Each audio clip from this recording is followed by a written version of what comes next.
Hi friends, welcome to ಆದರ್ಸ್ kitchen. ಬನ್ನಿ friends, ಇವತ್ತಿನ ವಿಡಿಯೋದಲ್ಲಿ ಒಂದು ಸೂಪರ್ ಆಗಿರೋ ಸಿಂಪಲ್ ಚಿಕನ್ ಗ್ರೇವಿನ ಮಾಡ್ತಾ ಇದ್ದೀನಿ. ಅದಕ್ಕಿಂತ ಮುಂಚೆ ನಮ್ಮ ಚಾನಲ್ಗೆ ಸಬ್ಸ್ಕ್ರೈಬ್ ಮಾಡಿರೋರು ಎಲ್ರಿಗೂ ಥ್ಯಾಂಕ್ಸ್. ಸಬ್ಸ್ಕ್ರೈಬ್ ಮಾಡದೆ ವಿಡಿಯೋನ ನೋಡ್ತಾ ಇದ್ರೆ ಈಗಲೇ ಸಬ್ಸ್ಕ್ರೈಬ್ ಮಾಡ್ಕೊಳ್ಳಿ. ವಿಡಿಯೋ ನೋಡಿದ್ಮೇಲೆ ಒಂದು ಲೈಕ್ ಮಾಡೋದನ್ನು ಕೂಡ ಮರಿಬೇಡಿ. ಹೊಸದಾಗಿ ಬಂದಿರೋ ಐ ಬಟನ್ ಮೇಲೂ ಕೂಡ ಕ್ಲಿಕ್ ಮಾಡಿ. ಸದಾ ಹೀಗೆ ವಿಡಿಯೋಸ್ ನೋಡಿ ಸಪೋರ್ಟ್ ಮಾಡ್ತಾ ಇರಿ ಫ್ರೆಂಡ್ಸ್. ಈ ಚಿಕನ್ ಮಾಡೋದು ತುಂಬಾನೇ ಸುಲಭ. ಚಿಕನ್ ಗ್ರೇವಿ ಮಾಡೋದು ಟೇಸ್ಟ್ ಕೂಡ ತುಂಬಾನೇ ಅದ್ಭುತವಾಗಿರುತ್ತೆ. ಹೇಗೂ ಕಾರ್ತಿಕ ಈಗಿನ್ನು ಮುಗ್ದಿದೆ. ಕಾರ್ತಿಕ ಮುಗ್ದಿ ಫಸ್ಟ್ ಸಂಡೇ ಬರ್ತಾ ಇದೆ. ಹಾಗಾಗಿ ಮಿಸ್ ಮಾಡದೆ ಈ ರೆಸಿಪಿನ ನೀವು ಟ್ರೈ ಮಾಡಿ. ಈಗ ಈ ಸಿಂಪಲ್ ಚಿಕನ್ ಗ್ರೇವಿನ ಹೇಗ್ ಮಾಡೋದು ಅಂತ ನೋಡೋಣ. ನಾನಿದು ಚಿಕನ್ ಗ್ರೇವಿನ ಮಾಡೋದಕ್ಕೆ ಒಂದು ಬಾಣಲಿನ ಇಟ್ಕೊಂಡಿದ್ದೀನಿ. ನಾನು ಫ್ರೈ ಮಾಡ್ಕೊಳ್ಳೋಕ್ಕೂ ಅದೇ ಬಾಣಲಿನೇ, ಡೈರೆಕ್ಟಾಗಿ ಅದರಲ್ಲೇ ಫ್ರೈ ಮಾಡ್ಕೊಂಡು ಗ್ರೇವಿನೂ ಮತ್ತೆ ಅದರಲ್ಲೇ ಮಾಡ್ಕೊಳ್ಳೋಣ ಅಂತ ದೊಡ್ಡ ಬಾಣಲಿನ ಇಟ್ಕೊಂಡಿದ್ದೀನಿ. ಅದಕ್ಕೆ 1 ಸ್ಪೂನ್ ಅಷ್ಟು ಎಣ್ಣೆನ ಹಾಕೊತಾ ಇದ್ದೀನಿ. ಎಣ್ಣೆ ಸ್ವಲ್ಪ ಚೆನ್ನಾಗಿ ಬಿಸಿ ಆದಮೇಲೆ ಕಟ್ ಮಾಡಿ ಇಟ್ಕೊಂಡಿರೋ ಅಂತ ದಪ್ಪ ಸೈಜಿಂದ 2 ಈರುಳ್ಳಿನ ಸ್ವಲ್ಪ ದಪ್ಪದಾಗಿ ಕಟ್ ಮಾಡ್ಕೊಂಡು ಫ್ರೈ ಮಾಡ್ಕೊಳ್ಳೋದಕ್ಕೆ ಹಾಕೊತಾ ಇದ್ದೀನಿ. ಈರುಳ್ಳಿ ಎಲ್ಲ ಹಸಿದನ್ನ ರುಬ್ಕೊಂಡ್ರೆ ಅಷ್ಟು ಟೇಸ್ಟ್ ಇರೋದಿಲ್ಲ. ಹಾಗಾಗಿ ಸ್ವಲ್ಪ ಈ ಥರ ಫ್ರೈ ಮಾಡ್ಕೊಂಡು ಮಸಾಲೆನ ರುಬ್ಕೊಳ್ಳೋದ್ರಿಂದ ಗ್ರೇವಿ ಟೇಸ್ಟ್ ತುಂಬಾನೇ ಚೆನ್ನಾಗಿರುತ್ತೆ. ಈರುಳ್ಳಿ ಹಾಕೊಂಡು ಒಂದು 2-3 ನಿಮಿಷ ಚೆನ್ನಾಗಿ ಫ್ರೈ ಮಾಡ್ಕೊಳ್ಳಿ ಮೀಡಿಯಂ ಫ್ಲೇಮಲ್ಲಿ. ಈರುಳ್ಳಿ ಸ್ವಲ್ಪ ಚೆನ್ನಾಗಿ ಫ್ರೈ ಆದ್ಮೇಲೆ, ಅಂದ್ರೆ ಸ್ವಲ್ಪ ಫ್ರೈ ಆದ್ರೆ ಸಾಕು. ಈರುಳ್ಳಿನ ಒಂದು 2 ನಿಮಿಷ ಫ್ರೈ ಮಾಡ್ಕೊಂಡಾದ್ಮೇಲೆ ನಾನಿಲ್ಲಿ ಕಟ್ ಮಾಡ್ಕೊಂಡಿರೋ ಅಂತ 2 ಟೊಮೊಟೊನ ಫ್ರೈ ಮಾಡ್ಕೊಳ್ಳೋದಕ್ಕೆ ಹಾಕೊತಾ ಇದ್ದೀನಿ. ನಾನಿಲ್ಲಿ ಒಂದು 3/4 kg ಆಗೋವಷ್ಟು ಚಿಕನ್ನ ಮಾಡ್ತಾ ಇದ್ದೀನಿ ಗ್ರೇವಿನ. ನೀವು ಎಷ್ಟು ಕ್ವಾಂಟಿಟಿಲಿ ಮಾಡ್ತೀರಾ ಅಷ್ಟು ಮಸಾಲೆನ ಆ್ಯಡ್ ಮಾಡ್ಕೋಬೇಕಾಗುತ್ತೆ. ನಾನಿಲ್ಲಿ ಸ್ವಲ್ಪ ಶುಂಠಿ ಮತ್ತು 1.5 ಗೆಡ್ಡೆ ಅಷ್ಟು ಬೆಳ್ಳುಳ್ಳಿನ ಹಾಕೊತಾ ಇದ್ದೀನಿ. ಬೆಳ್ಳುಳ್ಳಿ ಸ್ವಲ್ಪ ಜಾಸ್ತಿ ಹಾಕೊಳ್ಳೋದ್ರಿಂದನೂ ಫ್ಲೇವರು ಚೆನ್ನಾಗಿರುತ್ತೆ. ಮತ್ತು ನಾನಿಲ್ಲಿ ಒಂದು ಸ್ವಲ್ಪನೇ ತೆಂಗಿನಕಾಯಿನ ಹಾಕೊತಾ ಇದ್ದೀನಿ. ತುರಿದಿರೋದಾದರೆ ಒಂದು 2 ಸ್ಪೂನ್ ಅಷ್ಟು ತೆಂಗಿನಕಾಯಿ ತುರಿನ ಸೇರಿಸ್ಕೊಳ್ಳಿ. ನಾನಿಲ್ಲಿ ಒಂದು 3ರಿಂದ 4 ಜನಕ್ಕಾಗುವಷ್ಟು ಗ್ರೇವಿನ ಮಾಡ್ತಾ ಇದ್ದೀನಿ. ನೀವು ಎಷ್ಟು ಜನಕ್ಕೆ ಮಾಡ್ತೀರಾ ಅನ್ನೋದ್ರ ಮೇಲೆ ಕ್ವಾಂಟಿಟಿನ ಜಾಸ್ತಿ ಅಥವಾ ಕಮ್ಮಿ ಮಾಡ್ಕೊಳ್ಳಿ. ಮಿಕ್ಸಿ ಜಾರಿಗೆ ಫ್ರೈ ಮಾಡ್ಕೊಂಡಿರೋಂಥ ಈರುಳ್ಳಿ, ಟೊಮೊಟೊ, ಬೆಳ್ಳುಳ್ಳಿ ಮತ್ತು ಶುಂಠಿನ ಹಾಕೊಂಡು ಸ್ವಲ್ಪನೇ ನೀರು ಸೇರಿಸಿ ರುಬ್ಕೋಬೇಕು. ನೈಸ್ ಪೇಸ್ಟಾಗಿ ರುಬ್ಕೊಳ್ಳಿ, ತರಿಯಾಗಿ ರುಬ್ಕೋಬಾರ್ದು. ಮತ್ತು ನೀವು ಗ್ರೇವಿನ ಜಾಸ್ತಿ ಮಾಡ್ಕೋಬೇಕು ಅಂದರೆ ಕ್ವಾಂಟಿಟಿನ ಇನ್ನೊಂದು ಸ್ವಲ್ಪ ಜಾಸ್ತಿ ಮಾಡ್ಕೊಳ್ಳಿ. ಈರುಳ್ಳಿ, ಟೊಮೊಟೊ, ತೆಂಗಿನಕಾಯಿ ಎಲ್ಲನೂ ಸ್ವಲ್ಪ ಜಾಸ್ತಿ ಹಾಕೋಬೇಕಾಗುತ್ತೆ. ನಾನು ಆಗಲೇ ಹೇಳ್ದಂಗೆ ಬರೀ 4 ಜನಕ್ಕೆ ಆಗೋವಷ್ಟು ಮಾತ್ರ ಗ್ರೇವಿನ ಮಾಡ್ತಾ ಇದ್ದೀನಿ ನಾನು. ಸ್ವಲ್ಪನೇ ನೀರು ಸೇರಿಸಿ ರುಬ್ಕೊಳ್ಳಿ. ನೋಡಿ, ಫುಲ್ಲು ನೈಸ್ ಪೇಸ್ಟಾಗಿ ರುಬ್ಕೋಬೇಕು. ನೋಡಿ ಈ ಥರ. ಈಗ ನಾನು ಫ್ರೈ ಮಾಡ್ಕೊಂಡಿದ್ನಲ್ಲ, ನಾನು ಗ್ಯಾಸ್ ಆಫ್ ಮಾಡ್ಕೊಳ್ಳೋದನ್ನ ಮರ್ತ್ಬಿಟ್ಟಿದ್ದೀನಿ. ಹಾಗೆ ಹುರಿ ಇಟ್ಟಿದ್ದೀನಿ, ಹಾಗಾಗಿ ಬಾಣಲೆ ಸ್ವಲ್ಪ ಸೀದ್ಬಿಟ್ಟಿದೆ. ನಾನಿಲ್ಲಿ ಕೊಬ್ಬರಿ ಎಣ್ಣೆನ ಯೂಸ್ ಮಾಡಿ ಮಾಡ್ತಾ ಇದ್ದೀನಿ. ನಿಮ್ಮ ಮನೇಲಿ ನೀವು ಯಾವ ಎಣ್ಣೆನ ಯೂಸ್ ಮಾಡ್ತೀರಾ ಅದರಲ್ಲೇ ಮಾಡ್ಕೊಳ್ಳಿ. ನಾನಿಲ್ಲಿ ಒಂದು 2 ಸ್ಪೂನ್ ಅಷ್ಟು ಎಣ್ಣೆನ ಸೇರಿಸ್ತಾ ಇದ್ದೀನಿ. ಎಣ್ಣೆ ಸ್ವಲ್ಪ ಚೆನ್ನಾಗಿ ಬಿಸಿ ಆದಮೇಲೆ ಚಿಕ್ಕದು ಒಂದು ಈರುಳ್ಳಿನ ಕಟ್ ಮಾಡಿ ಹಾಕೊತಾ ಇದ್ದೀನಿ ಒಗ್ಗರಣೆಗೆ. ಈರುಳ್ಳಿನ ಹಾಕೊಂಡು ಒಂದು 2 ನಿಮಿಷ ಫ್ರೈ ಮಾಡ್ಕೊಳ್ಳಿ. ನಾನಿಲ್ಲಿ ಒಂದು 3/4 kg ಆಗೋವಷ್ಟು ಚಿಕನನ್ನು ಒಂದು 2-3 ಸಲ ಚೆನ್ನಾಗಿ ವಾಶ್ ಮಾಡಿ ಎತ್ತಿಟ್ಕೊಂಡಿದ್ದೆ. ನೋಡಿ, ಈಗ ಈರುಳ್ಳಿ ಸ್ವಲ್ಪ ಫ್ರೈ ಆದಮೇಲೆ ನಾನು ತೊಳೆದಿಟ್ಕೊಂಡಿರೋ ಅಂಥ ಚಿಕನನ್ನು ಸೇರಿಸ್ತಾ ಇದ್ದೀನಿ. ನಿಮಗೆ ಚಿಕನ್ನು ಅಷ್ಟೇ ಯಾವ ಸೈಜಿಗೆ ಬೇಕು ಪೀಸ್ಗಳು ಆ ಸೈಜಿಗೆ ಕಟ್ ಮಾಡ್ಕೋಬೇಕು.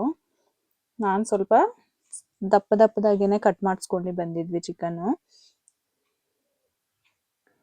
ತುಂಬಾನೇ ಸುಲಭ ಮತ್ತು ಮನೇಲಿರೋ ಅಂಥ ಇಂಗ್ರೀಡಿಯೆಂಟ್ಸ್ ಇಂದನೇ ಆರಾಮಾಗಿ ತುಂಬ ಟೇಸ್ಟಿಯಾಗಿ ಸಿಂಪಲ್ ಆಗಿ ಚಿಕನ್ ಗ್ರೇವಿನ ಮಾಡ್ಕೋಬೋದು. ಮತ್ತು ತುಂಬ ಇಂಗ್ರೀಡಿಯೆಂಟ್ಸು ಇಲ್ಲ ಇದಕ್ಕೆ. ಇದು ಮಸಾಲೆಗಳನ್ನ ಹಾಕೋಬೇಕು ಅನ್ನೋ ಥರನೂ ಏನಿಲ್ಲ. ಸಿಂಪಲ್ ಆಗಿ ತುಂಬ ಬೇಗನೆ ಮಾಡ್ಕೋಬೋದು. ಟೇಸ್ಟ್ ಕೂಡ ತುಂಬಾನೇ ರುಚಿಯಾಗಿರುತ್ತೆ. ನಾನಿಲ್ಲಿ ಒಂದು ಅರ್ಧ ಟೀ ಸ್ಪೂನ್ ಅಷ್ಟು ಅರಿಶಿನ ಪುಡಿನ ಸೇರಿಸ್ತಾ ಇದ್ದೀನಿ. ಅರಿಶಿನ ಪುಡಿ ಹಾಕೊಂಡ್ಮೇಲೆ ಚೆನ್ನಾಗಿ ಒಂದ್ಸಲ ಮಿಕ್ಸ್ ಮಾಡ್ಕೊಳ್ಳಿ. ನಾವು ಕಾರ್ತಿಕದಲ್ಲಿ 1 ತಿಂಗಳು ಫುಲ್ಲು ನಾನ್ ವೆಜ್ ತಿನ್ನೋದಿಲ್ಲ, ಹಾಗಾಗಿ ಮಾಡಿರಲಿಲ್ಲ. ಕಾರ್ತಿಕ ಮುಗ್ದಿದ ತಕ್ಷಣವೇ ಚಿಕನ್ ಗ್ರೇವಿನ ಮಾಡ್ತಾ ಇದ್ದೀನಿ. ನಾಳೆ ಸಂಡೇ ಆಗಿರೋದ್ರಿಂದ ನೀವು ಮಿಸ್ ಮಾಡದೆ ಈ ಚಿಕನ್ ಗ್ರೇವಿನ ಒಂದ್ಸಲ ಟ್ರೈ ಮಾಡಿ. ತುಂಬಾನೇ ರುಚಿಯಾಗಿರುತ್ತೆ. ರುಚಿಗೆ ತಕ್ಕಷ್ಟು ಉಪ್ಪನ್ನ ಸೇರಿಸ್ಕೊಳ್ಳಿ. ಒಂದು 5 ನಿಮಿಷ ಚೆನ್ನಾಗೆ ಫ್ರೈ ಮಾಡ್ಕೋಬೇಕು. ಒಂದು 5 ನಿಮಿಷ ಆದಮೇಲೆ ನಾನಿಲ್ಲಿ 1.5 ಸ್ಪೂನ್ ಅಷ್ಟು ಚಿಲ್ಲಿ ಪೌಡ್ರು ಮತ್ತು 1 ಸ್ಪೂನ್ ಅಷ್ಟು ಧನಿಯಾ ಪುಡಿನ ಸೇರಿಸ್ತಾ ಇದ್ದೀನಿ. ನಿಮಗೆ ಖಾರ ಬೇಕು ಅಂದರೆ ಇನ್ನೊಂದು ಸ್ವಲ್ಪ ಚಿಲ್ಲಿ ಪೌಡ್ರನ್ನ ಜಾಸ್ತಿ ಹಾಕೊಳ್ಳಿ. ನಮ್ಮನೇಲಿ ಸ್ವಲ್ಪ ಖಾರ ಕಮ್ಮಿ ತಿನ್ನೋದ್ರಿಂದ ನಾನು 1.5 ಸ್ಪೂನ್ ಅಷ್ಟು ಚಿಲ್ಲಿ ಪೌಡ್ರನ್ನ ಹಾಕೊಂಡಿದ್ದೀನಿ. ಚಿಲ್ಲಿ ಪೌಡ್ರು ಮತ್ತು ಧನಿಯಾ ಪುಡಿ ಎರಡನ್ನೂ ಹಾಕೊಂಡ್ಮೇಲೆ ಮೀಡಿಯಂ ಫ್ಲೇಮಲ್ಲಿ ಇಟ್ಟು ಚೆನ್ನಾಗಿ ಮಿಕ್ಸ್ ಮಾಡ್ಕೊಳ್ಳಿ. ನಾನಿಲ್ಲಿ 1 ಸ್ಪೂನಷ್ಟು ಖಾರ ಇರೋಂಥ ಚಿಲ್ಲಿ ಪೌಡ್ರನ್ನ ಹಾಕೊಂಡಿದ್ದೀನಿ. ಅರ್ಧ ಸ್ಪೂನಷ್ಟು ನಾನು ಬ್ಯಾಡಗಿ ಮೆಣಸಿನ್ಕಾಯಿ ಪೌಡ್ರನ್ನ ಹಾಕೊಂಡಿದ್ದೀನಿ ಕಲರ್ಗೋಸ್ಕರ. ಮುಚ್ಚಳನ ಮುಚ್ಚಿ ಒಂದು 5 ನಿಮಿಷ ಬೇಯಿಸ್ಕೊಳ್ಳಿ. ನೋಡಿ 5 ನಿಮಿಷ ಆಗಿದೆ. ಚೆನ್ನಾಗಿ ಉಪ್ಪು ಖಾರ ಚೆನ್ನಾಗಿ ಹಿಡ್ದಿದೆ.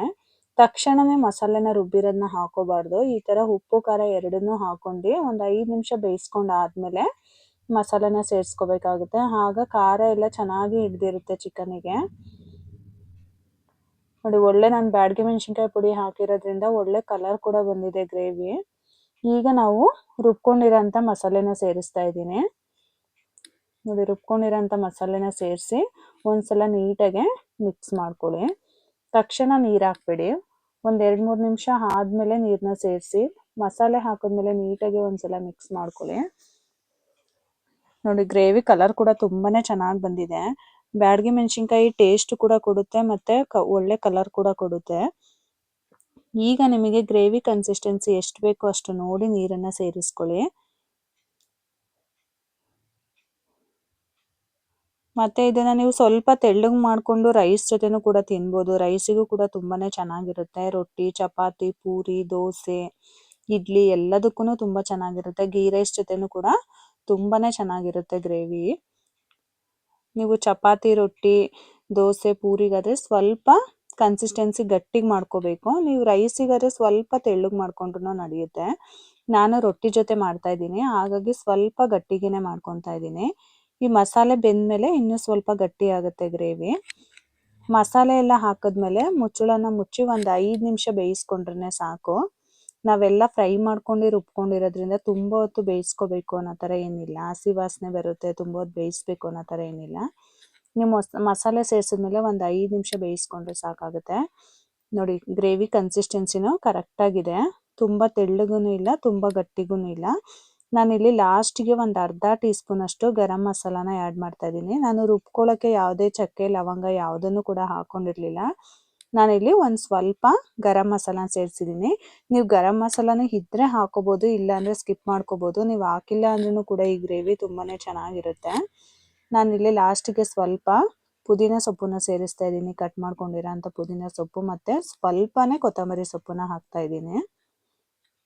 ಇದು ತುಂಬ ಜಾಸ್ತಿ ಕೊತ್ತಂಬರಿ ಸೊಪ್ಪು, ಪುದೀನ ಮತ್ತು ಮಸಾಲೆ ಇಂಗ್ರೀಡಿಯೆಂಟ್ಸ್ ಎಲ್ಲ ಬೇಕು ಅನ್ನೋ ಥರ ಏನಿಲ್ಲ. ಸ್ವಲ್ಪನೇ ಹಾಕಿದ್ರೂ ಆಗುತ್ತೆ, ನಿಮ್ಮ ಹತ್ರ ಇಲ್ಲ ಅಂದರೆ ಸ್ಕಿಪ್ ಮಾಡಿದ್ರೂ ಆಗುತ್ತೆ. ನಾವೇನು ಹಾಕಿಲ್ಲ ಅಂದ್ರೂ ಕೂಡ ಇಷ್ಟು ನಾವು ಮಸಾಲೆ ಏನು ರುಬ್ಕೊಂಡಿದ್ದೀವಿ ಅದೇ ಮಸಾಲೆನೇ ತುಂಬಾ ರುಚಿಯಾಗಿರುತ್ತೆ. ನೋಡಿ ಇಷ್ಟೇ, ಗ್ಯಾಸ್ನ ಆಫ್ ಮಾಡ್ಕೊಂಡಿದ್ದೀನಿ. ಗ್ರೇವಿ ಕನ್ಸಿಸ್ಟೆನ್ಸಿನೂ ಕರೆಕ್ಟಾಗಿದೆ. ತುಂಬಾ ಸಿಂಪಲ್ಲಾಗಿ ತುಂಬ ಬೇಗನೆ ಕಮ್ಮಿ ಇಂಗ್ರೀಡಿಯೆಂಟ್ಸಲ್ಲಿ ಸಿಂಪಲ್ಲಾಗಿ ಚಿಕನ್ ಗ್ರೇವಿನ ಮಾಡ್ಕೋಬೋದು. ನೀವು ಒಂದ್ಸಲ ಮಿಸ್ ಮಾಡದೆ ಈ ರೆಸಿಪಿನ ಟ್ರೈ ಮಾಡಿ, ಹೇಗಿತ್ತು ಅಂತ ಕಮೆಂಟ್ ಮಾಡಿ ತಿಳಿಸಿ. ವಿಡಿಯೋ ಇಷ್ಟ ಆಗಿದ್ರೆ ನಿಮ್ಮ ಫ್ಯಾಮಿಲಿ ಫ್ರೆಂಡ್ಸಿಗೂ ಕೂಡ ಶೇರ್ ಮಾಡಿ. ಮತ್ತೆ ಒಂದು ಹೊಸ ರೆಸಿಪಿ ಜೊತೆ ಮುಂದಿನ ವಿಡಿಯೋದಲ್ಲಿ ಸಿಗ್ತೀನಿ. Thank you for watching. ಈ ವಿಡಿಯೋ ನಿಮ್ಗೆ ಇಷ್ಟ ಆಗಿದ್ರೆ ಲೈಕ್ ಮಾಡಿ, ಶೇರ್ ಮಾಡಿ, ಸಬ್ಸ್ಕ್ರೈಬ್ ಮಾಡಿ, ಮತ್ತೆ ಬೆಲ್ ಹೊಡೆಯೋದನ್ನ ಮರಿಬೇಡಿ.